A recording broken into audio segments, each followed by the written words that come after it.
I know that. Okay, it's a fantastic Monday. What happened this weekend? Tell me everything.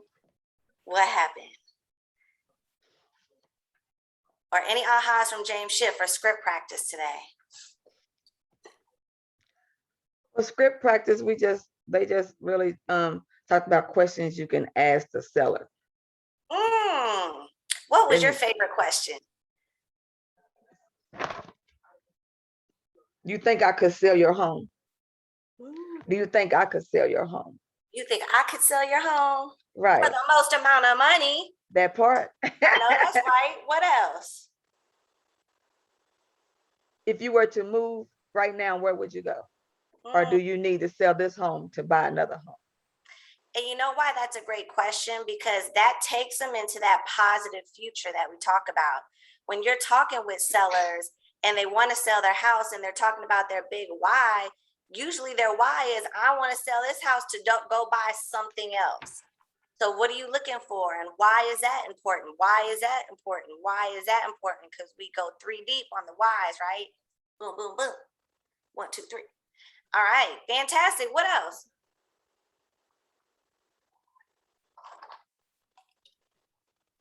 Anybody else? Anybody else? Ahas, something from script practice, something from James Shaw this morning. What price wouldn't you go below? Say it again. What price would what? Wouldn't you go below? What price wouldn't you go below? Right? So that's almost that financial thermostat. Like, okay, so you mentioned you want to sell for $250, but would you take $240? Yep, that's exactly what I thought about. Right? If you got $220 cash today, would you turn it down? Right. Right? And then we'll find out what's that price they wouldn't go below, right? Very good. What else? So one that stuck out for the script practice part of it was, if the outcome doesn't happen that you are wanting, what would that mean to you and your family? What does that sound like?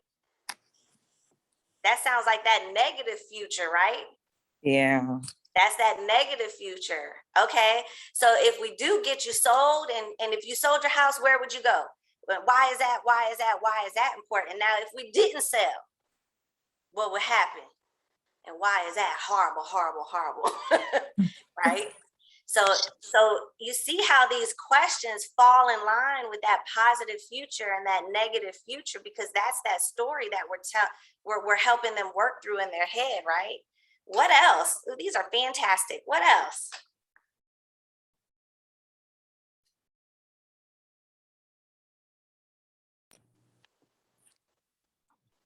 How long have you been thinking about selling your home? That's a good question. How long did you just think about this last night, or is this really important? Right? So that question is that on a scale of 1 to 10, or on a scale of 1 to 5, how serious are you? You know, how long have you been thinking about this? Right?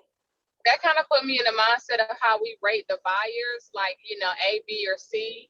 You know what I mean? Because they kind of let you know how hard you kind of have to, not kind of, but how hard you have to really dig into if they're ready right now, or if they just need to go on a monthly neighborhood nurture or biweekly. And this is so important, right? Because let me tell you what happens. We get so excited that we even got an appointment. Okay, just because you got the appointment, you just assume the sale, right? As you should. However, there's times when you go on this listing appointment. So this weekend, my team came in and we lead generated together Saturday morning. Iris got an listing appointment that day, got the listing. Everett got an appointment for the next day with a guy that has 2 houses, right? And then Corey joined us, so Corey got her an appointment too. So I go with Everett to meet this FISBO that's got 2 houses to sell. So when we talk about sense of urgency and stuff, these are paid off. They're both under construction. He's retired. This is what he liked to do. Okay, they're completely overpriced, right? So on a scale of 1 to 10, motivation wise, where do you think he at? Because if he said 1. he's low, right? Because the thing is I was like, okay, if we sold both of these for 300, but he was like, well, then I wouldn't have anywhere to go.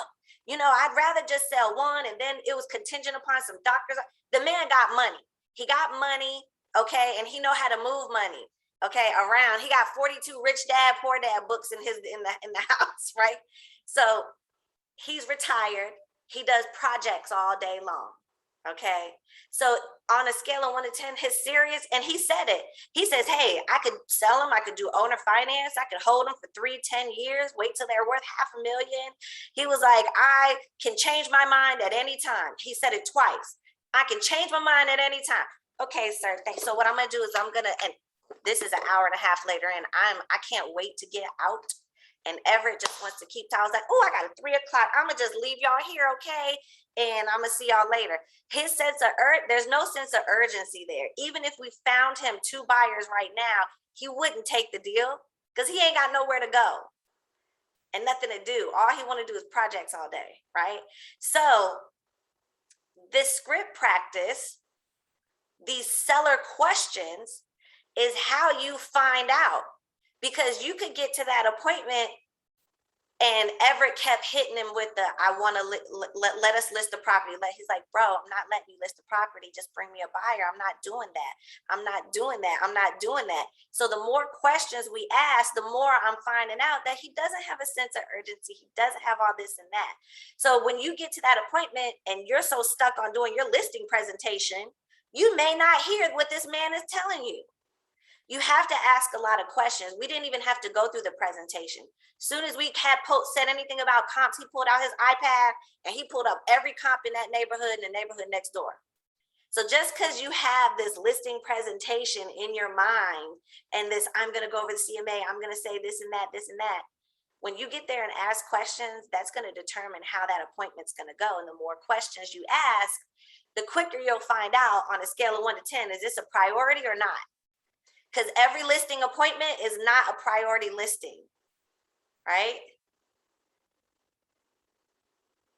Anyway, didn't want to bore you with that story, but it could have went. Everett called me an hour later. He had just left. Okay, so any other questions or thought? What happened about script practice? Any questions that you really liked?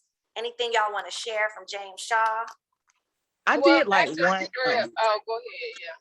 Go ahead. I was just gonna say, hey, Denise, I did like one question that somebody said, which kind of resonates to what you were saying. Do you have just this one property you need me to sell? I never thought about that. It opens doors for, because some people may have more than one. Absolutely. Especially if they're investors. Was that the same one, Denise? I was trying to remember what I was going to say before I unmuted. So I had a listing appointment, and when I thought about when Chris made the comment about the girl who was challenged to call, the lady who was challenged to call last June or whatever the case may be, and she got that listing agreed to this month. Every listing appointment is not a guaranteed listing. Like right now, it's not going to be done right now. That reminded me of this listing appointment because it's going to be an emotional transaction for the family, selling their mom's home. And they didn't give me an answer like that day, and then even following up last week, I had it 2 weeks ago, even following up last week, I just kind of realized or came to the conclusion I'm just going to kind of slow down on the follow-up, like once a week, but not like every other day. Like once a week, because she has to talk to her sister and her niece because they're, of course, like living in a house and really attached. Of course, they don't want to sell the house. So she's trying to get them on her side, and I'm trying to make sure I don't add additional stress. So she was like, well, give me some time, give me a couple of weeks to, let you know what they say. I'm really just trying to get them on my side. So my follow-up so far the past 2 times, in the past 2 weeks has been, are there any questions that I can help clarify for your sister and your niece? Maybe that, because I did a presentation with her. And so she just had me writing down everything, even though they were in the house. She didn't want them to talk to me because she's the executor of state. So she's kind of it's kind of like playing telephone. So I'm trying to make myself available to answer whatever questions that they may have, right? That she may not be able to like thoroughly answer whatever. So yeah, that reminded me of what Chris said. It may not happen right now. You may have to wait until, 3 months, 4 months later down the road. Absolutely. Absolutely. Just get that listing agreement signed. I don't care if it's a year later. Okay. Get that listing agreement signed. Now about this particular one, the people that live in there, are they paying rent? Do they want to buy it? Yeah, they still having to pay. They still having to pay because they don't want to buy still it? have a mortgage. They still have a mortgage payout.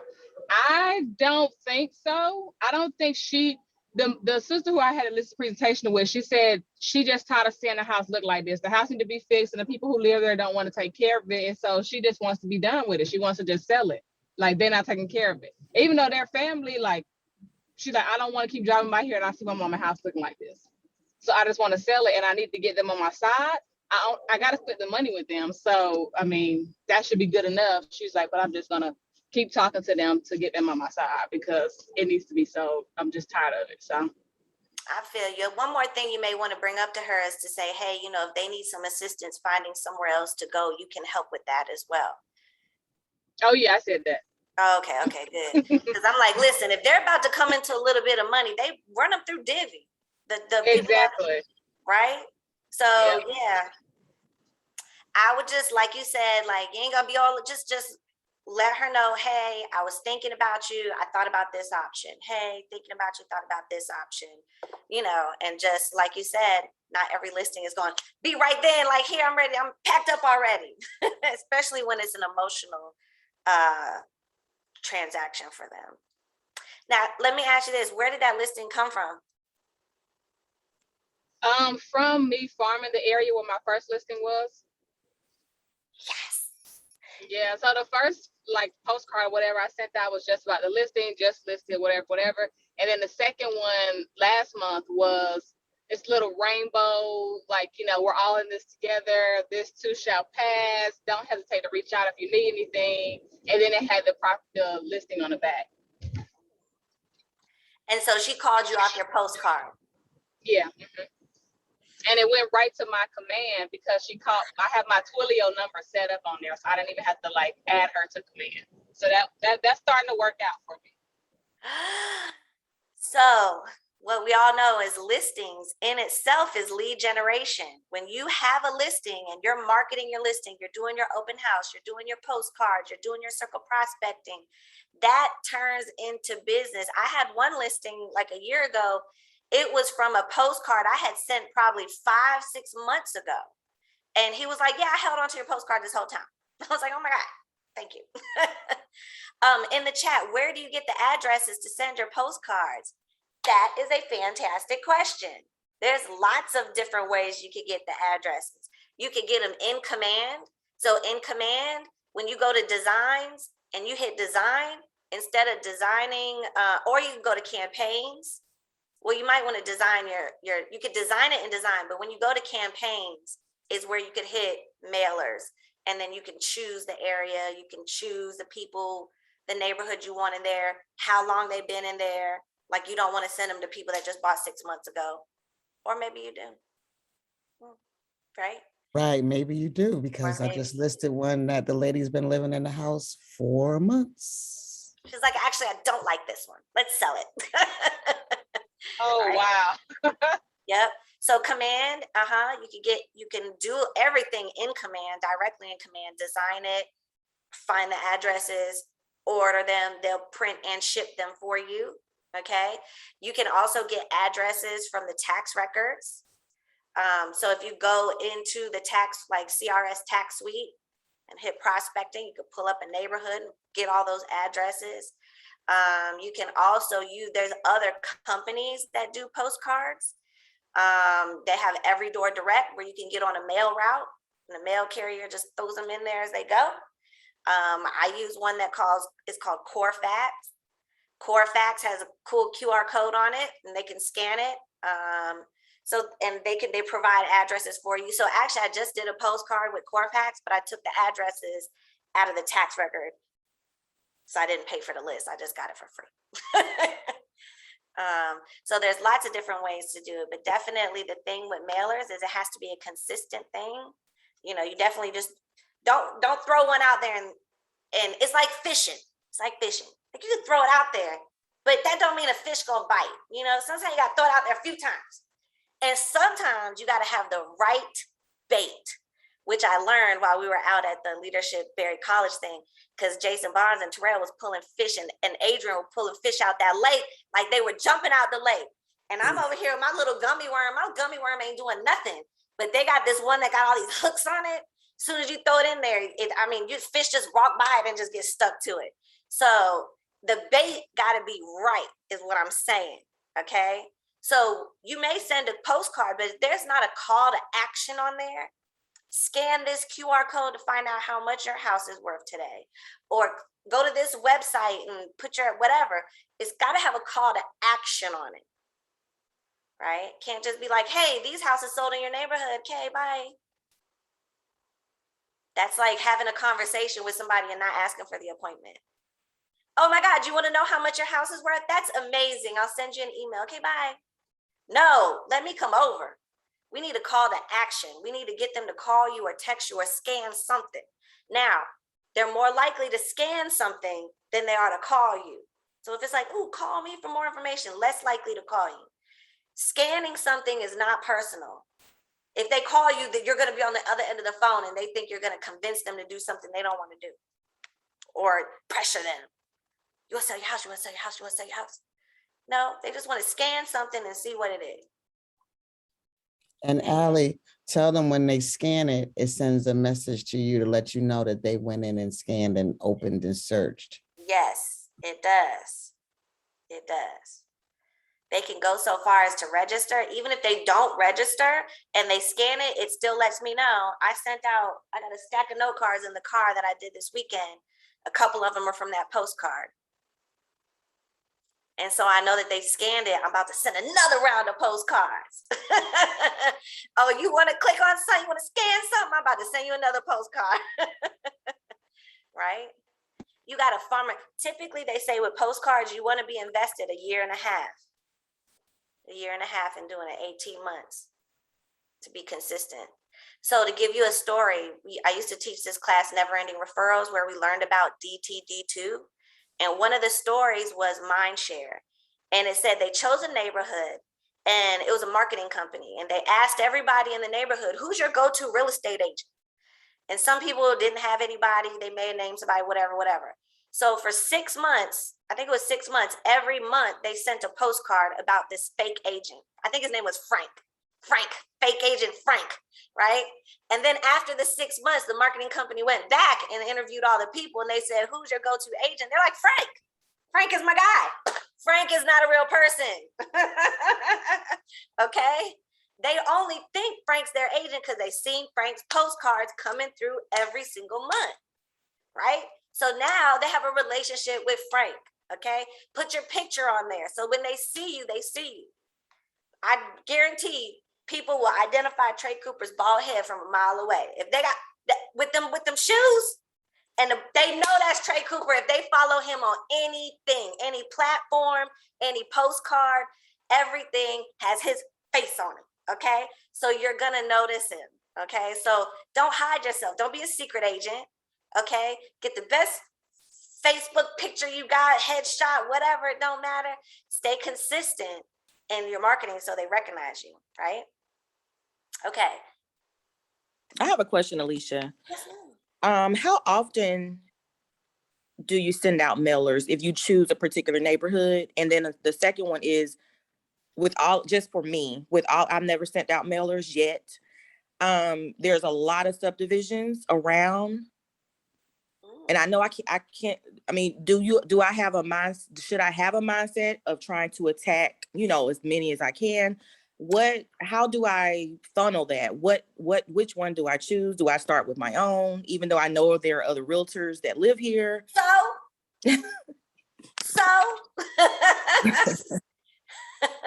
unless you live in Brenda's community. All right. Other than that, okay, I say start with your community, especially if there's turnover in your community. Put yourself on a neighborhood nurture of your own community. See what's going on. How many are coming on the market? What are they selling for and all that kind of stuff? And I don't want you guys to think that mailers is a thing by itself. It's most effective when you pair it with phone calls and door knocking, preferably an open house in that neighborhood.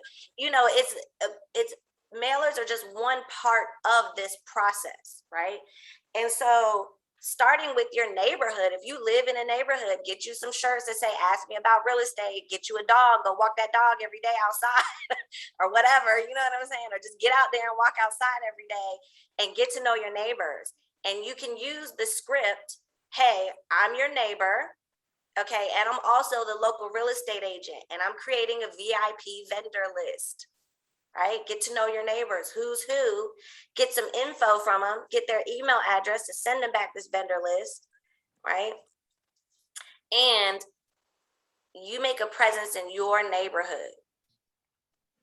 Then you can send some postcards and they're going to be like, oh, I know her, that's the neighbor. Oh, I just got your postcard. I'm standing outside looking at you as I check my mail, right? And you know, all that goes together, phone calls. You're the neighborhood realtor. You're there to provide information. What information does everybody in your neighborhood need to be on? That neighborhood nurture. Right. It doesn't matter if they want to sell now or never. It's a real estate investment, whether you live in it or not. If you own any piece of property, that is a real estate investment. And at all times, you should know what you're sitting on. Hank sends me an email every 2 weeks to let me know exactly how much my house is worth in that neighborhood nurture. And then for 2 seconds, I think about selling it. I'm like, nope, I'm just kidding. But it's good to know because I'm refinancing right now and they waived my appraisal, okay? So they may need to know because they want to refi. They may need, you never just provide information. The sales will come after that, right? And I just wanted to highlight, I know when Brenda's on the James Shaw call, because she sends me texts immediately when she likes something. So she texted me this morning, it is your fault if you don't have enough people, buyers, or listings. Whose fault is it? Your fault, okay? And he was saying like, oh, I'm busy or whatever. He was like, you're out of vacation days. You already took your vacation days, all those days you didn't get a listing and you didn't get an appointment. Those were your vacation days, okay? Did you waste them on Netflix and chill? Maybe, okay? Did you waste them getting ready? Maybe, okay? But at some point you have to take action. So if you don't have the business that you wanna have, if you don't have the listings you wanna have, that's your fault. If you don't have enough people in your database, that's your fault. If you don't have enough money in your pocket right now, that's your fault, okay? It's my fault too. And that's okay, because we're going to go get after it today.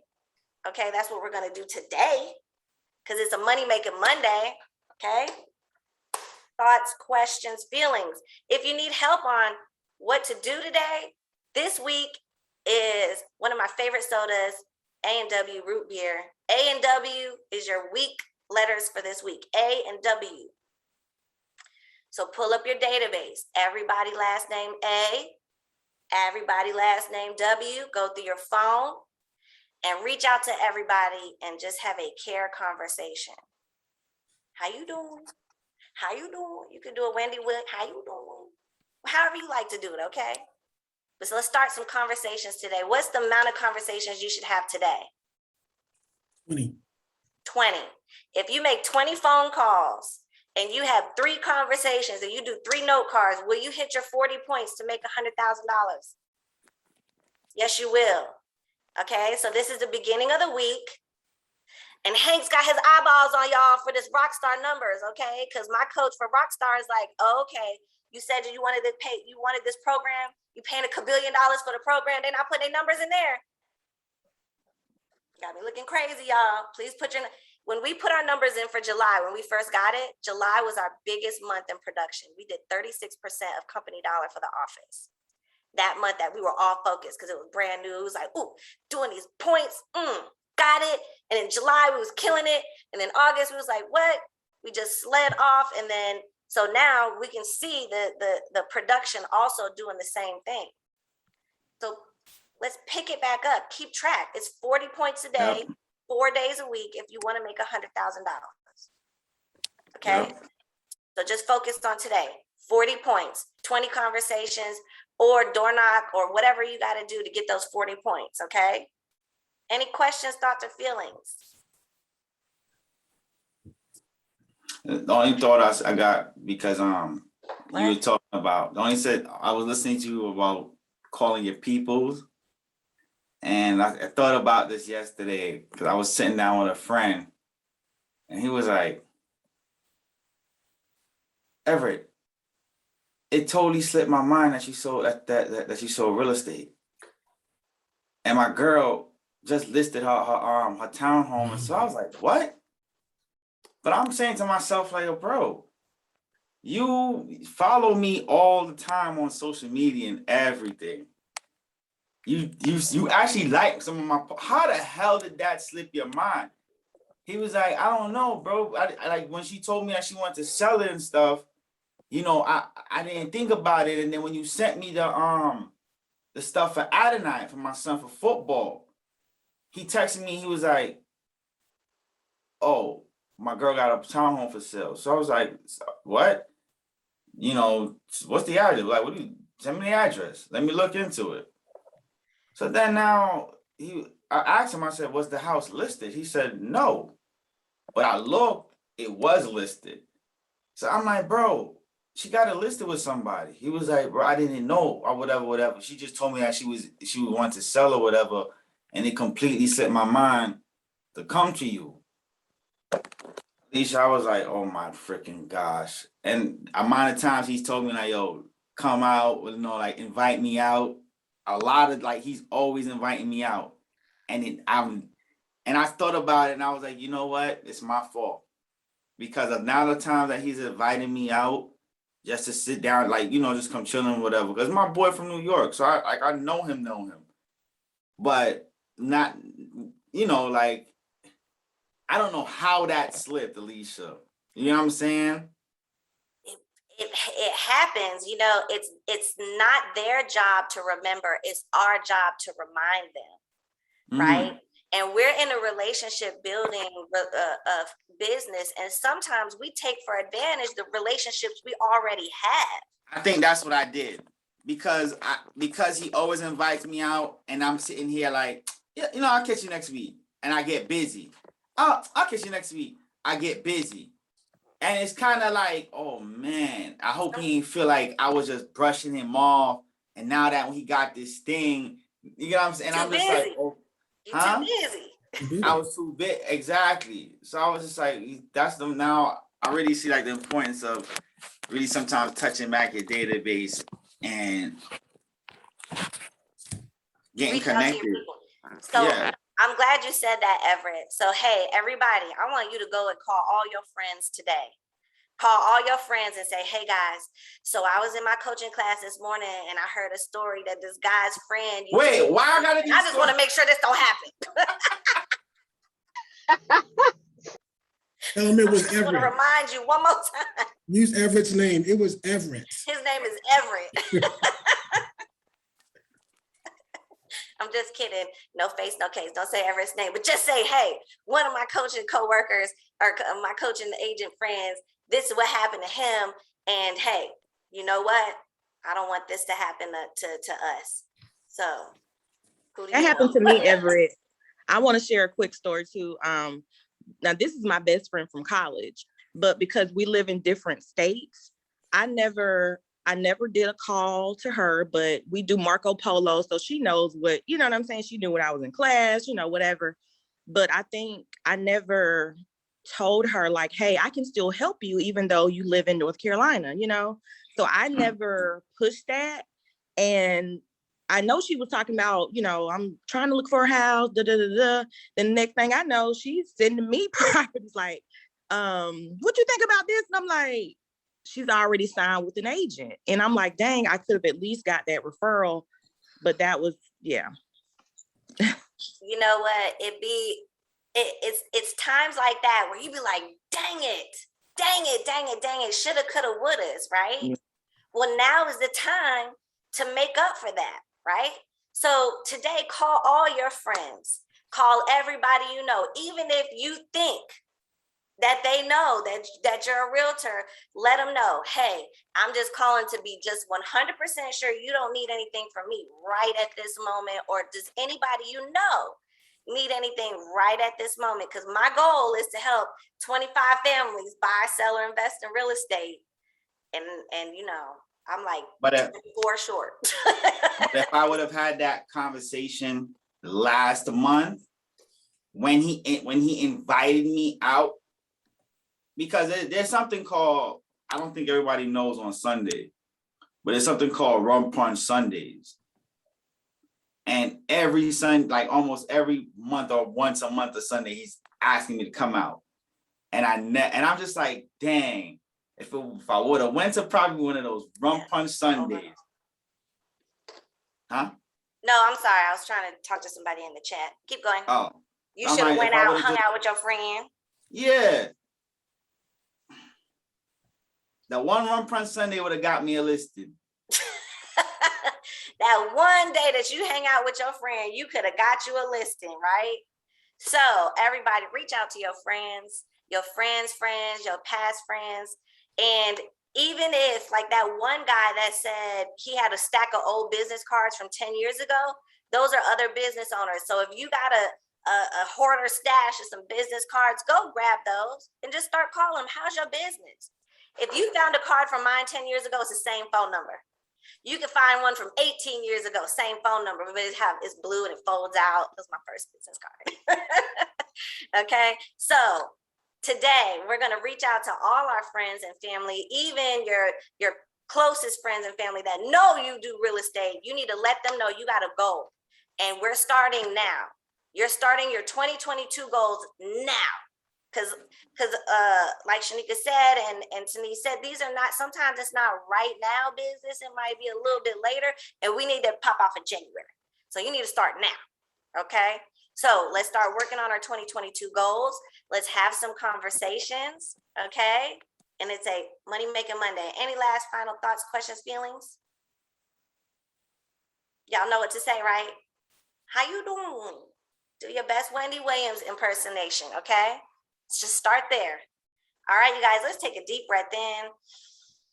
Let's get this money energy flowing. Let's get this universe going, okay? Because we're money magnets and money flows through us easily and freely. We are listing experts and magnets, and we're the kings and queens of follow up with at least 8 touches, because 7 is not enough, okay?